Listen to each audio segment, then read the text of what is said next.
Before the rumors, before the Reddit threads, before the TikToks started spinning conspiracies like roulette wheels, there was just the silence of a city still trying to figure out why somebody emptied a clip into the wrong side of a Cadillac Escalade. Auntie gone, case cold until it wasn't. In the heart of Detroit, a manager named Jobina J.B. Brown lost her life in a drive-by while sitting in the back seat of a car she trusted. This is the story of how T. Grizzley could have backdoored his auntie, backdoored by blood. Now the streets can't stop talking. On July 17, 2025, news cracked through the timeline like glass under timberlands. 600 affiliate WooThang had been arrested and charged with the murder of Jobina Brown. The wasn't some unknown face from the shadows. Nah, this was Booker 600's right-hand hitter, somebody T. Grizzley was still following on IG and had walking side by side at his wedding just last year. As soon as Detroit PD dropped the charges, Instagram users spun it out first. One of them posted this: "Looks like 600 affiliate WooThang was allegedly charged with his role in the murder of T. Grizzley aunt 5 years ago in Detroit. The evidence don't play nice either. Woo got caught in the same car used in the hit, a blue Nissan Altima with Chicago plates. When they tried to book him on a stolen vehicle charge, the weapon fell out his waistband. No metaphor, no street story stretched for views.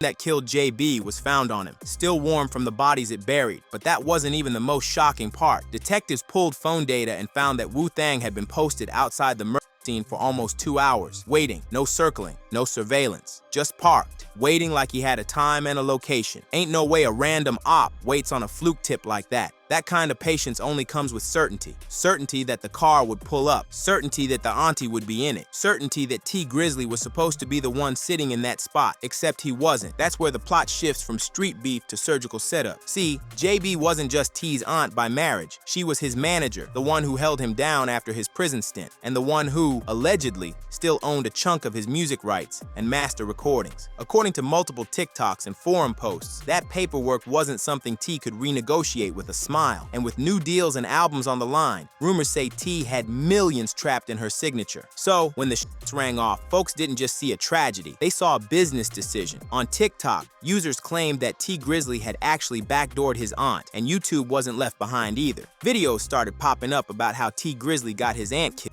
and paid Booker 600 to help him do it. It wasn't long before people started threading together dots that should have never been near each other. T doing a full joint album with Lil Durk, Booker's label boss, years after the murder.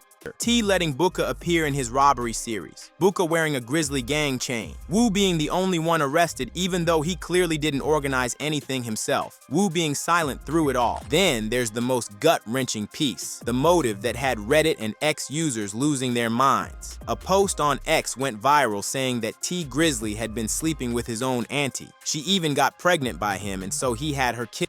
They also concluded that it was why he refused to testify in the case. No DNA test, no medical records, but the rumor ran wild like it had legs. According to one Reddit thread, that was even brought up in court on the first day of trial. People close to JB claimed she told someone that T would get jealous when she got too close to other men, that he watched her too close for a nephew, that it felt possessive, not protective. And through all that chaos, T never once stepped forward to clear the air. When asked about the rumors, he simply said this: "About to go around trying to clear it up because it is what it is. As far as like, you know, I ain't about to be certain shit you can't entertain, bro. Especially when it's absolutely nonsense. You see what I'm saying?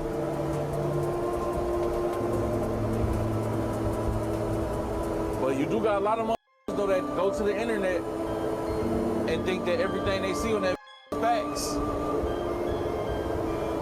It's not a place for facts.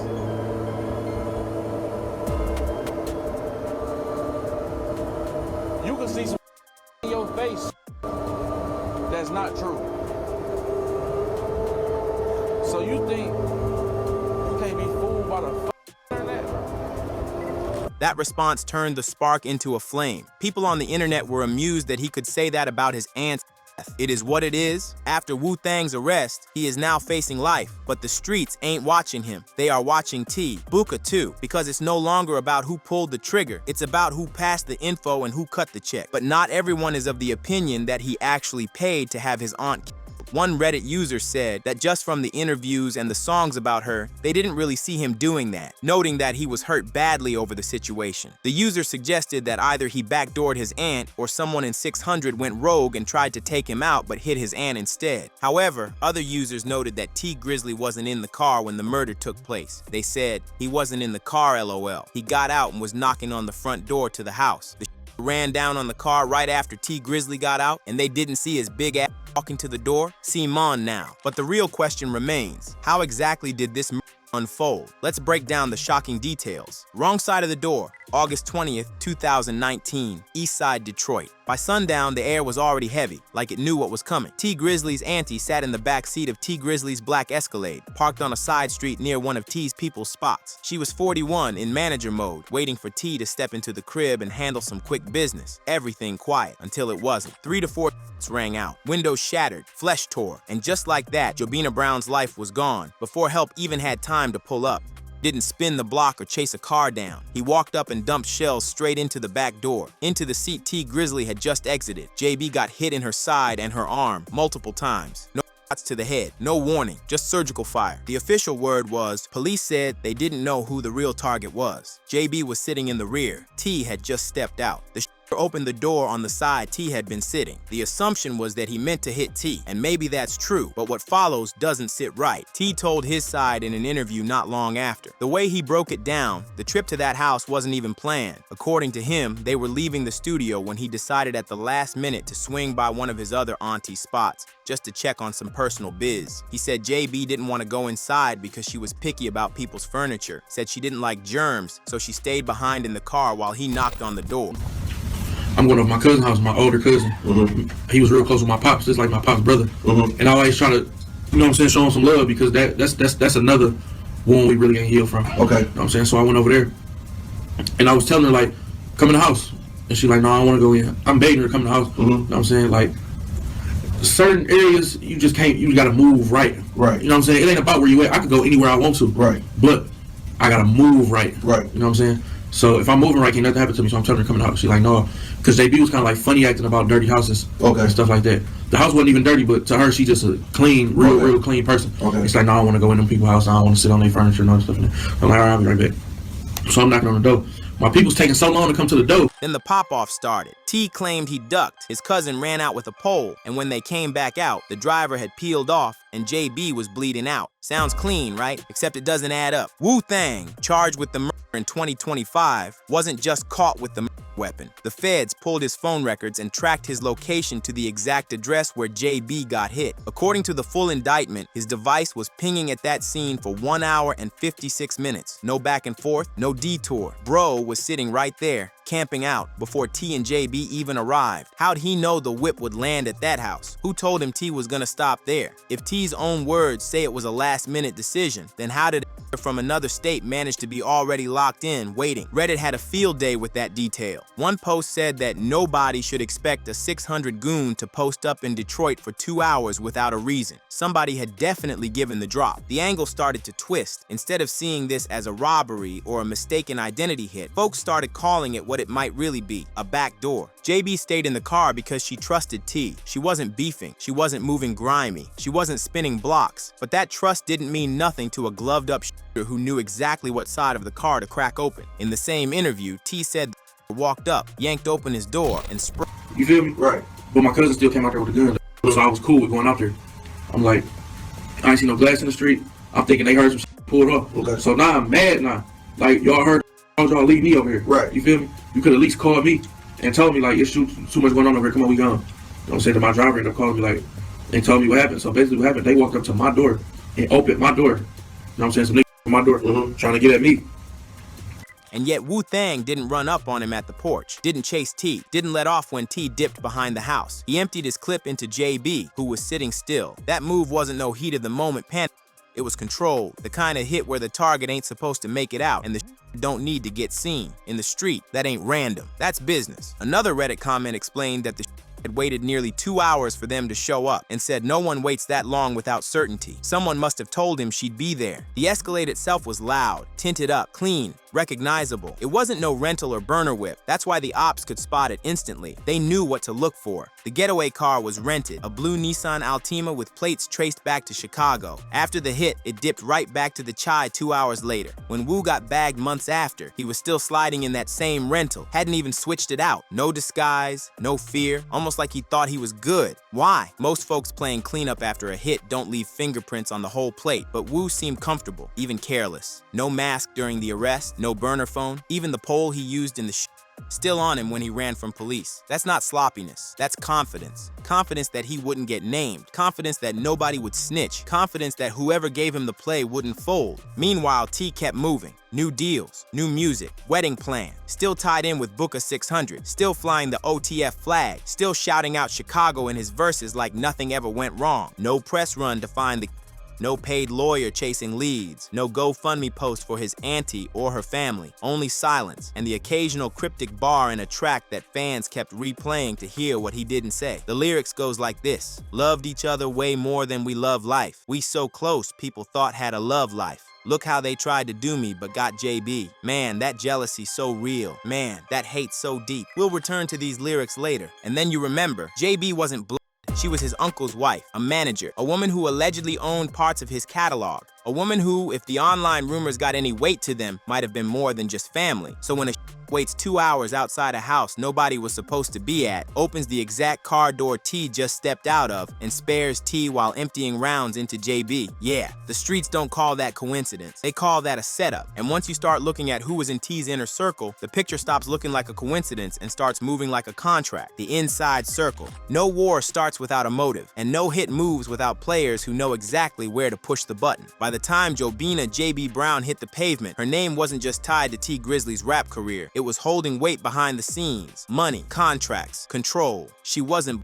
but she had a grip on his catalog that no label could touch. And when the smoke cleared, the list of people closest to her just happened to be the same people moving silence around her death. Let's run it. T Grizzley, born Terry Wallace Jr., wasn't no industry plant. He earned his first stripes sitting down, prison bid, came home, dropped First Day Out, and turned Viral Pain into platinum plaques. Detroit stamped him early, so did Chicago. His sound floated between Motor City grime and Chirac precision, and so did his connections. That's where Booker 600 came in. Booker wasn't some regular O-Block tag-along. He's been tied to Lil Durk's OTF camp from the jump. He's in videos with T. He wore a Grizzly gang chain around his neck like it was native. And more importantly, he was cool with WooThang. Now the only person sitting behind bars for JB's death. Reddit said it best. If Booker's the bridge, Woo was the muscle. T never cut Booker off. Not once. Not after the Not even after folks started putting 2 and 2 together. They did a whole robbery skit series together, dropped content, stayed online like nothing ever happened. And when T got married in 2024, guess who stood behind him in tailored suits and polished smiles? Booker and Woo. That's what had everybody scratching their heads. Woo wasn't just some wild shorty from 600. He was close with Booker, the same Booker T was promoting, the same Booker who people started accusing of being the one who lined up the connection between T and the Trigger Man. Then there's JB. Jobina Brown wasn't moving around as some washed auntie living off clout. She invested in T before the buzz, got him on his feet when the world was still giving him the cold shoulder. She ran his books, managed his moves, and if the paperwork stories hold water, she owned a good chunk of his music masters from back when he came home hungry. People don't let go of their leverage in this game, and from the streets to the courthouse, it sounded like JB wasn't budging on what she owned. That's a problem, especially when you're trying to sign new deals or restructure old ones, and when your biggest asset is tied up in someone else's name, especially someone who ain't blood and got no intention of folding. It turns from loyalty to liability real quick. Word floated around Detroit and on X that JB didn't just hold his money. She held other secrets. Conversations got messy. One user posted that T used to act jealous when JB talked to other men. Another said she told somebody that T was always checking who she was around, who she was texting. Then came the wildest curveball yet. The rumor that had trial rooms whispering and comment sections blowing up. She was pregnant with his baby. People laughed at first. They called it fan fiction, Twitter bait, Reddit noise, until somebody who claimed to be in the courtroom said the pregnancy was mentioned during trial, that JB confided in someone about being pregnant, and that she refused to go through with an abortion. She wasn't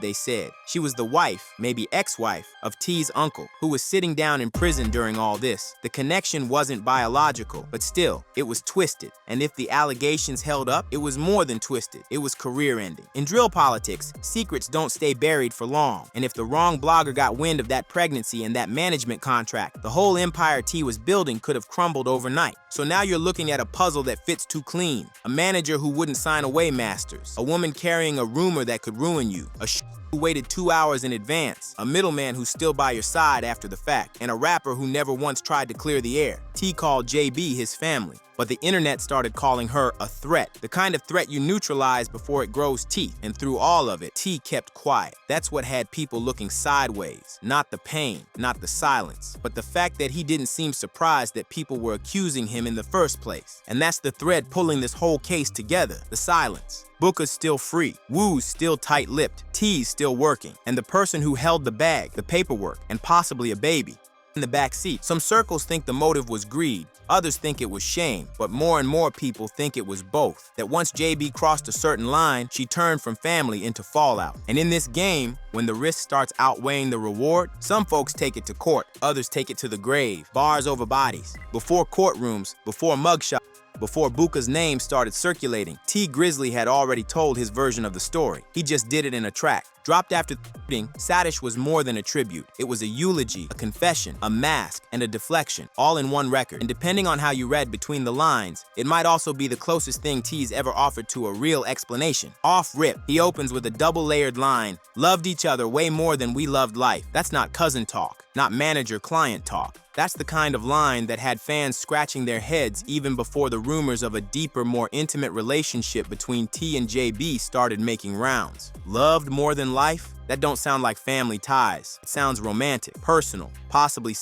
And in a case like this, that changes everything. Then he follows it up. Was so close, people thought we had a love life. Now the speculation ain't just from the blogs, it's in his own pen. He admits the rumors existed. He doesn't deny them. He puts it on wax and lets it sit. No clarification, no context, just the raw line and the silence that follows. Later, he paints the image of the moment JB got JB, I wish I was sitting outside with you, and I was in that back with you. You know your favorite rapper wouldn't have never let them guys get you. If you take that literally, T's saying he wasn't there when JB got and if he had been, he would have protected her. But from the files, we know he was there. He was right outside the door. He heard the he ducked. He watched the car pull off. That line isn't truth. It's revision, a fantasy. The version he wishes happened instead of the version he now has to live with. Then he says, "You saw it wasn't me and still what she do to you." This bar is different. He's not blaming a random op. He's talking to someone who knew JB wasn't the target and hit her anyway. That raises one big question. How did he know the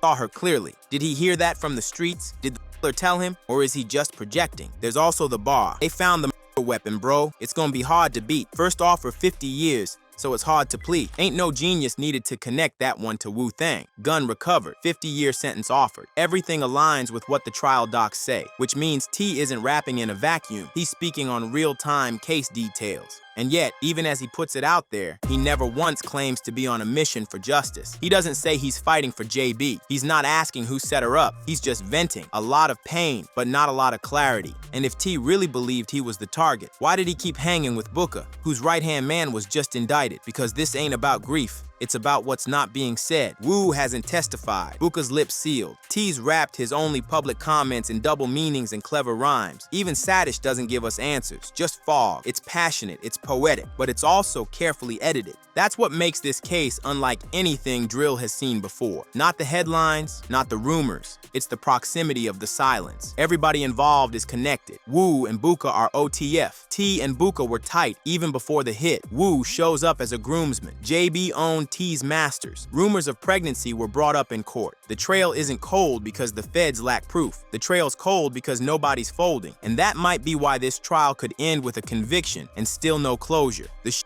in custody, the weapons matched, the timelines traced. But the people who sat at the top of this pyramid, the ones who knew what really went down, they're playing not literally, but legally, publicly, musically. And in some circles, that kind of silence is louder than any confession. This ain't your average drill beef. It's not ops versus ops. This was a circle a chessboard move, a bloodline checkmate disguised as a robbery. And the scariest part, we already got the bars, the bodies, the ballistics, and still nobody's talking. If you like this video, click one of the windows on either side to watch a video similar to this one.